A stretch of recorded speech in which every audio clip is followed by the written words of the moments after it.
اللہ تبارک و تعالیٰ کے نام نامی اور اسم گرامی کے ساتھ شروع کرتا ہوں جو بڑا مہربان اور رحم کرنے والا ہے۔ صحابہ رضوان صدیقی پروگرام یہ ان دنوں کی بات کے ساتھ حاضر ہے۔ اس بار آپ کی خدمت میں حاضر ہونے میں مجھے ذرا سی تاخیر ہوئی۔ تاخیر کے ظاہر بہت سارے اسباب بھی ہو سکتے ہیں، کاہلی اور سستی بھی ہو سکتی ہے، لیکن اس بار میں جن شخصیت کے بارے میں گفتگو کرنا چاہتا ہوں وہ ہمارے علمی، ادبی، تہذیبی اور شائستگی کی ایک نمائندہ شخصیت تھی۔ امر واقع یہ ہے کہ یہ لوگ وہ تھے کہ جو ہمارے معاشرے میں جب زندہ تھے تو کم از کم ہمیں یہ اطمینان ہوتا تھا کہ ہم اپنی اولادوں کو انہیں دکھا کر یہ بتا سکیں کہ یہ ہماری تہذیب اور یہ ہماری شائستگی اور یہ ہماری وزیداری تھی۔ آج ہم ذکر کر رہے ہیں اردو ادب کے ممتاز شاعر تابش دہلوی۔ ان کی دو شخصیتیں تھیں، یعنی بطور شاعر یہ تابش دہلوی کے نام سے جانے جاتے تھے، اور ریڈیو پاکستان اور اس سے پہلے آل انڈیا ریڈیو پاکستان دہلی میں نیوز ریڈر کی حیثیت سے انہیں مسعود تابش کے نام سے جانا جاتا تھا۔ صحابہ 1911 میں دہلی میں مسعود تابش پیدا ہوئے۔ 3، 4، 5 برس کے تھے کہ ان کے دادا انہیں مین پور لے گئے، جہاں ان کے اپنے امام بارگاہ میں عاشورہ کے موقع پر انہیں انیس اور دبیر کے سلام، نوحے اور مرثیے تحت اللفظ پڑھنے کے لیے بٹھا دیا کرتے تھے۔ یہ 4-5 سال کی عمر تھی، لیکن ان کی لہجہ، ان کی آواز، ان کی تلفظ بچپن سے کچھ ایسا تھا کہ لوگ بہت چھوٹی سی عمر سے ان کو بہت پسند کرتے تھے۔ جب یہ 6-7 برس کے ہو گئے تو ان کے دادا نے انہیں حیدرآباد دکن بھیج دیا۔ وہاں مسعود تابش، جو دراصل تابش دہلوی ہیں، انہوں نے ایک ہندو ماہر عربی سے قرآن ناظرہ کی تعلیم حاصل کی۔ حیدرآباد دکن کے قیام کے دوران ہی ان کی دوستی رشید ترابی اور جوش ملیح آبادی سے ہو گئی، اور بہت سے نام ہیں جن کے ساتھ ان کی صحبتیں ہوتی تھیں۔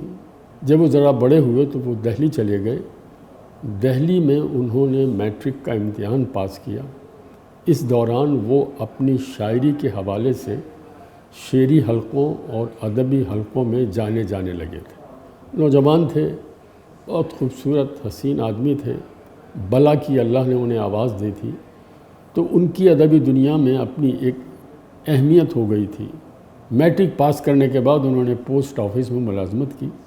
صاحبوں کسی صحبت میں یا دوستوں کی محفل میں یا مشاعرے میں ان کی ملاقات اس عہد کے بہت بڑے براڈ کاسٹر زید بخاری سے ہو گئی۔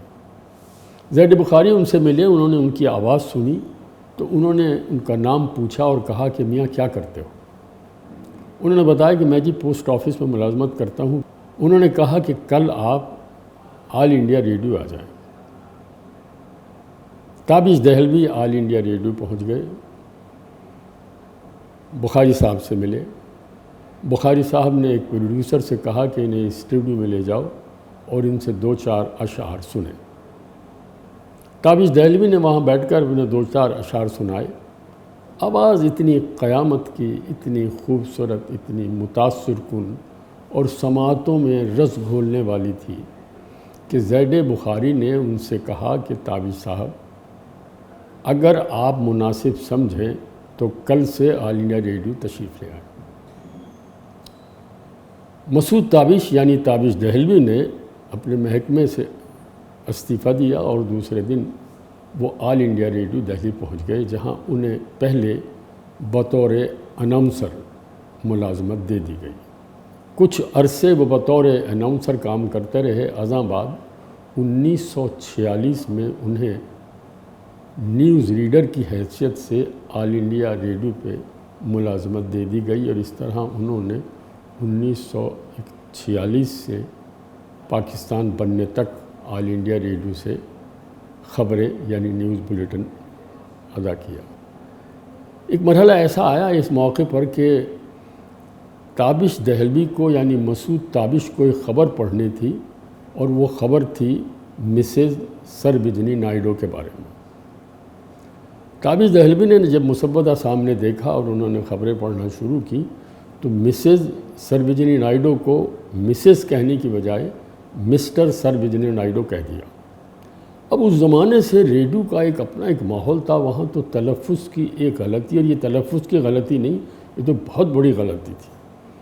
جب نیوز بلیٹن ختم ہوا تو فوری طور پر انہیں طلب کر لیا گیا زید بخاری نے، اور انہوں نے کہا کہ مسعود، آپ نے ایک بہت بڑی غلطی کی اور ایک بہت اچھا کام کیا، یعنی آپ نے مسز سروجنی نائیڈو کو مسٹر سروجنی نائیڈو بول دیا یا پڑھ دیا، لیکن آپ نے عقلمندی یہ کی کہ آپ نے اس کو ریپیٹ نہیں کیا، اس لیے کہ جو کہہ دیا آپ نے وہ کہہ دیا، اگر آپ ریپیٹ کرتے تو سامعین کو تب پتہ چل جاتا کہ آپ سے کچھ غلطی ہوئی ہے۔ یہ ان کی زندگی کا ایک پہلا دلچسپ واقعہ ہے۔ جب ملک تقسیم ہوا، تابش دہلوی اور ان کے ساتھ ریڈیو پاکستان، آل انڈیا ریڈیو سے منسلک بہت سارے لوگ واپس پاکستان آ گئے۔ کیسے کیسے قدابر لوگ، کیسے کیسے بڑے لوگ کہ اگر میں تذکرہ کرنا بیٹھوں تو میرے خیال ہے درجنوں نہیں سینکڑوں ایسے نام آپ کے سامنے آئیں گے جن ناموں سے آپ واقف ہیں، جن چہروں سے آپ واقف ہیں، جو بعد میں پاکستان ٹیلی ویژن میں بھی آئے۔ تو یہ جب کراچی آئے تو یہ ریڈیو پاکستان کراچی سے پہلے مرحلے میں بطور اناؤنسر اور ازاں بعد ایک نیوز ریڈر کی حیثیت سے ملازم ہو گئے۔ ایک طویل مدت تک مسعود تابش نے ریڈیو پاکستان سے خبریں پڑھیں۔ اس دوران ایک بڑا عجیب و غریب واقعہ یہ پیش آیا، قائد اعظم محمد علی جناح بانی پاکستان رحلت فرما گئے، اور یہ اندوہناک خبر لوگوں کو مختلف ذرائع سے ملتی گئی، لیکن حکومتی سطح پر سرکاری طور پر پہلی بار صبح کے 7 بجے کی نیوز بلیٹن میں یہ خبر مسعود تابش یعنی تابش دہلوی نے پڑھی۔ اس خبر کے بعد 1 بجے دوسرا نیوز بلیٹن ہونا تھا مزید تفصیلات کے ساتھ، اس کو پڑھنا تھا شکیل احمد۔ شکیل احمد آپ جانتے ہیں ہماری ریڈیو پاکستان کی تاریخ کا ایک بہت بڑا نام ہے۔ شکیل احمد نے جب قائد اعظم کے انتقال کی خبر پڑھی تو ان کی آواز بھرا گئی۔ جب نیوز بلیٹن ختم ہوا تو زید بخاری نے ان کو طلب کر لیا اور بہت سخت جملہ کہا جس کے بارے میں آپ رائے قائم کر سکتے ہیں کہ وہ مناسب تھا یا نہیں تھا۔ زید بخاری نے کہا کہ تم نے قائد اعظم کے انتقال کی خبر پڑھی ہے یا اپنے باپ کے انتقال کی خبر پڑھی ہے؟ میاں پروفیشنلزم کا خیال رکھنا چاہیے۔ اس وقت بھی بعض لوگوں نے اس بات کو کچھ گوارا نہیں کیا، اس لیے کہ انسانی جذبات کسی شخصیت سے وابستہ ہوتے ہیں، اور یہ ذکر قائد اعظم کا تھا، لیکن زید بخاری کا اپنا ایک مزاج تھا۔ صاحبوں، اب پاکستان میں آ کر تابش دہلوی جو ریڈیو پاکستان میں مسعود تابش تھے، ان کی شہرت بڑھتی گئی اور وہ مشاعروں کا لازمی حصہ بن گئے۔ ابھی زیادہ بہت پرانی بات نہیں ہے، لاکھوں لوگ جانتے ہیں کہ تابش دہلوی کس قدر وزیدار، کس قدر مہذب، کس قدر شائستہ، کیسے کمال کے غزل گو اپنی غزل کی روایات کی پاسداری کرتے ہوئے مشاعروں میں بڑے مقبول تھے۔ ریڈیو پاکستان نے ان میں انہوں نے طویل عرصے کام کیا۔ اس دوران 1963 میں یہ طے پایا کہ اب نیوز بلیٹن اسلام آباد سے نشر ہوا کرے گا۔ تو ظاہر ہے نیوز بلیٹن سے یا نیوز سیکشن سے جتنے متعلقین تھے ان سب کا تبادلہ کر دیا گیا اسلام آباد، جس میں خبریں پڑھنے والوں میں شکیل احمد، شمیم اعجاز، انور بہزاد اور بہت سے لوگ تھے۔ تابش دہلوی نے یعنی مسعود تابش نے اسلام آباد جانے سے انکار کیا اور اس نے کہا کہ میں اپنی فیملی کو چھوڑ کر نہیں جا سکتا۔ یوں تابش دہلوی کو پروڈیوسر کی حیثیت سے ریڈیو پاکستان کراچی میں پوسٹ کر دیا گیا مذہبی پروگرام کے سلسلے میں۔ تو اب تو وہ لوگ نہیں رہے جنہوں نے ریڈیو پاکستان کی صبح کی نشریات سنی، جس میں تلاوت کلام پاک اور اس کا ترجمہ، پھر حدیث مبارکہ اور مذہب سے متعلق بہت سارے پروگرام نشر ہوتے تھے. یہ سب تابش دہلوی صاحب کی نگرانی میں ہوتے تھے. ربیع الاول کے مہینے میں مذہبی پروگرام ہوتے تھے. کچھ اہم ایام ہوتے تھے جن پہ بعض مذہبی شخصیات پر کچھ پڑھنا ہوتا تھا، تو تابش دہلوی پڑھا کرتے تھے. محرم الحرام میں عام رواج تھا ریڈیو پاکستان کے لیے کہ وہ اچھی آوازوں کے ساتھ تمام اسٹیشن سلام اور نوحے تحت اللفظ ادا کرتے تھے. وہ 10-10 5-5 منٹ کا پروگرام ہوتا تھا. مجھ فقیر کو بھی حیدرآباد ریڈیو اسٹیشن سے سلام اور نوحے تحت اللفظ سے پڑھنے کا موقع ملا. لیکن تابش دہلوی تو چونکہ وہاں ملازمت کرتے تھے تو وہ پورا سال بے شمار مذہبی پروگراموں میں بہت سے پروگرام ایسے تھے جو تحت اللفظ کرتے تھے. ایک بار انہیں محرم کے زمانے میں نہج البلاغہ کا ایک حصہ یعنی اس کے ایک صفحہ یا اقتصاب پڑھنا پڑا. پروڈیوسر نے جو نہج البلاغہ ان کو لا کر دی اور وہ کہا گیا کہ اس صفحے سے اس صفحے تک اس کی میں آپ کو تحت اللفظ پڑھنا ہے، تو تابش دہلوی صاحب کہنے لگے کہ یہ نہج البلاغہ نہیں ہے، اس لیے کہ نہج البلاغہ میں نے پڑھی ہے اور مجھے یاد ہے. اب لفظ یاد پر میں آپ کو بتاتا چلوں کہ یادداشت کے معاملے میں میری زندگی میں 3 ایسے لوگ آئے ہیں جن کے بارے میں میرا گمان ہے کہ ان کا حافظہ بلا کا تیز تھا. ایک ڈائریکٹر جنرل اعظم آباد چانسلر سر سید یونیورسٹی زید نظامی تھے. ایک وفاقی وزیر اور ممتاز شخصیت میرے شہر کی حاجی محمد حنیف طیب سے. انہیں اس قدر ان کا حافظہ تھا کہ جو یہ ایک بار چیز سن لیتے یا پڑھ لیتے تو بھولتے نہیں تھے. زید نظامی کا تو یہ عالم تھا کہ انہیں کراچی کی ایک ایک سڑک، ایک ایک گلی گلی کے اندر کی گلیاں اور وہاں کی تمام چیزیں ازبر تھیں. حنیف طیب صاحب کی حافظے کا یہ عالم تھا کہ انہیں سینکڑوں ٹیلی فون نمبر زبانی یاد تھے، چہرے یاد تھے، واقعات یاد تھے. کوئی شخص اگر ان سے 20 برس کے بعد ملے تو یہ بتا دیا کرتے تھے کہ تم مجھے فلاں جگہ ملے تھے، یہ کب لباس پہنا ہوا تھا، اس حلیے میں تھے، فلاں جگہ سے آئے تھے. لیکن تابش دہلوی کے حافظے کا بھی کوئی جواب نہیں تھا. عطا اللہ قاسمی کہتے ہیں کہ میں نے اپنی زندگی میں سوائے تابش دہلوی کے کسی اور کو نہیں دیکھا جس کا اتنا اچھا حافظہ ہو، اور ان کی خوش خطی یعنی وہ جو لکھتے تھے تحریر ایسا لگتا تھا جیسے موتی پورے ہوئے ہیں. میں ان خوش نصیبوں میں سے شامل ہوں جن کے پاس محترم تابش دہلوی صاحب کے 1962 میں مجھے لکھے ہوئے خطوط میرے پاس موجود ہیں. تو تابش دہلوی صاحب کے حافظے کے نتیجے میں انہوں نے کہا یہ نہج البلاغہ نہیں ہے بھائی، یہ کیا پڑھوا رہے ہیں آپ مجھ سے. تو ظاہر ہے ریڈیو پاکستان پر ہلچل مچ گئی. تلاش کیا گیا، لائبریری سے پروڈیوسر سے پوچھا گیا، اس نے کہا جی مجھے تو یہ کتاب کسی صاحب سے میں نے منگوائی ہے. تابش دہلوی نے کہا کل میں اپنے گھر سے ایک نسخہ لے کر آؤں گا. تابش دہلوی صاحب کے پاس نہج البلاغہ کا وہ نسخہ تھا، قدیم نسخہ. انہوں نے اس کو کمپیئر کیا اور انہوں نے کہا کہ یہ جو آپ مجھ سے پڑھوا رہے ہیں یہ نہج البلاغہ کا حصہ نہیں ہے. تو اس سے آپ اندازہ لگا لیجئے کہ ایک شخص کے حافظے کا یہ عالم.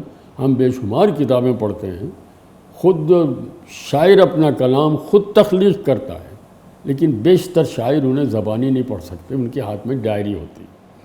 گلوکار ایک غزل کو برسا برس سے گا رہے ہیں لیکن وہ ڈائری کھول کر ایک نظر ڈال کر اس کو پڑھتے ہیں.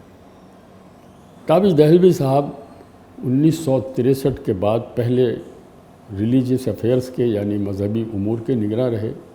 پھر ان کا تبادلہ کر دیا گیا شعبہ موسیقی میں. شعبہ موسیقی میں تابش دہلوی نے ایک طویل عرصے کام کیا.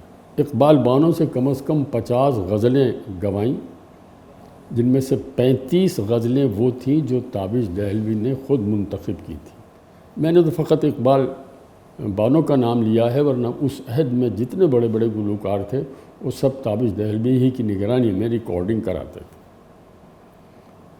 صاحب و تابش دہلوی کے بارے میں آپ سوچتے ہوں گے کہ ان کی شاعری کا ذکر نہیں کر رہا، ان کی کتابوں کی باتیں نہیں کر رہا. میں نے پہلے بھی عرض کیا تھا کہ میں اپنے پروگرام میں خود کو اس لائق نہیں سمجھتا کہ کسی کی تخلیقات پر کوئی ماہرانہ رائے دے سکوں. میں ان کی زندگی کے ان ادوار کا، ایسے واقعات کا جو آپ کے علم میں نہیں ہوتے، ان کا تذکرہ کرتا ہوں. تابش دہلوی ایک وقت ایسا تھا کہ ہمارے شہر میں میرے خیال سے سینکڑوں مشاعرے ایسے ہوئے جو تابش دہلوی ہی کی صدارت میں منعقد ہوتے تھے، نہایت وزیدار، نہایت وعدہ وفا کرنے والے۔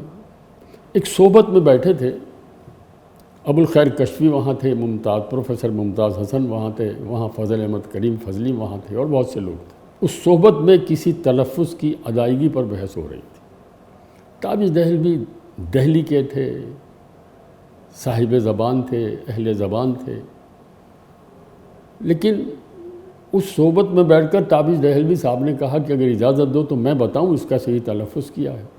تو ایک بزرگ نے کہا کہ میاں یہاں پی ایچ ڈی ڈاکٹر بیٹھے ہیں، بڑے اہل علم بیٹھے ہیں، پروفیسر بیٹھے ہیں، آپ میٹرک پاس ہیں اور آپ کہہ رہے ہیں کہ میں اس کا تلفظ بتاؤں گا۔ تابش دہلوی خاموش ہو گئے، لیکن ان بزرگ کا وہ لہجہ تابش دہلوی کے کلیجے میں ایسے تیر کی طرح لگا کہ وہاں سے وہ اٹھے۔ دوسرے دن انہوں نے معلومات حاصل کی اور اسلامیہ کالج گئے اور فرسٹ ایئر میں داخلے لے لیا۔ 4 برس وہ پرائیویٹ امتحان دیتے رہے، اور جب انہوں نے نہایت امتیازی نمبروں سے بی اے کا امتحان پاس کر لیا تو انہوں نے ایک دکان سے، مٹھائی کی دکان سے ایک ڈبہ لیا 1 سیر کا، اور لے کر اس بزرگ کے پاس گئے اور ان سے جا کر عرض کیا کہ حضور الحمدللہ میں نے بی اے کر لیا، یہ میں آپ کی خدمت میں مٹھائی لایا ہوں۔ وہ بہت خوش ہوئے، کہنے لگے نہیں، میں آپ کا اصل میں شکریہ ادا بھی کرنا چاہتا ہوں کہ اگر اس وقت آپ نے مجھے اس بات کا احساس نہ دلایا ہوتا تو میں آج بی اے پاس نہیں ہوتا۔ صاحب تابش دہلوی کی زندگی کے ایسے عجیب و غریب واقعات میرے ذہن میں ہیں، میں نے معلومات کی ہیں، میرا ان کا کوئی 60 سال کا تعلق رہا ہے، لیکن ایک نشست میں ان کی پوری زندگی پر تفصیلی گفتگو کرنا ممکن نہیں، اور میں جانتا ہوں بہت دیر تک ہمارے سننے والے طویل پروگرام کو سننے سے گریز کرتے ہیں۔ تو میں 2 اشعار سنا کر آج کے پروگرام کا پہلا حصہ اپنے اختتام کی طرف لے جانا چاہتا ہوں۔ تو ہی رہتا ہے دیر تک موجود، تو ہی رہتا ہے دیر تک موجود، بزم میں تو جہاں سے اٹھتا ہے۔ یہ کیسا خوبصورت شعر ہے جو ظاہر اساتذہ کرام ہی کہہ سکتے تھے۔ ان کا دوسرا بہت مشہور شعر ہے کہ خود بھی تصویر بن گئی نظریں، خود بھی تصویر بن گئی نظریں، ایک صورت کو اس قدر دیکھا، خود بھی تصویر بن گئی نظریں، ایک صورت کو اس قدر دیکھا۔ یہ تابش دہلوی کی زندگی کے پر ہمارے پروگرام کا پہلا حصہ ہے۔ انشاءاللہ اگلے ہفتے ہم ان کی زندگی کے دوسرے حصے پر گفتگو کریں گے۔ اپنے میزبان رضوان صدیقی کو اجازت دیجیے۔ اللہ حافظ۔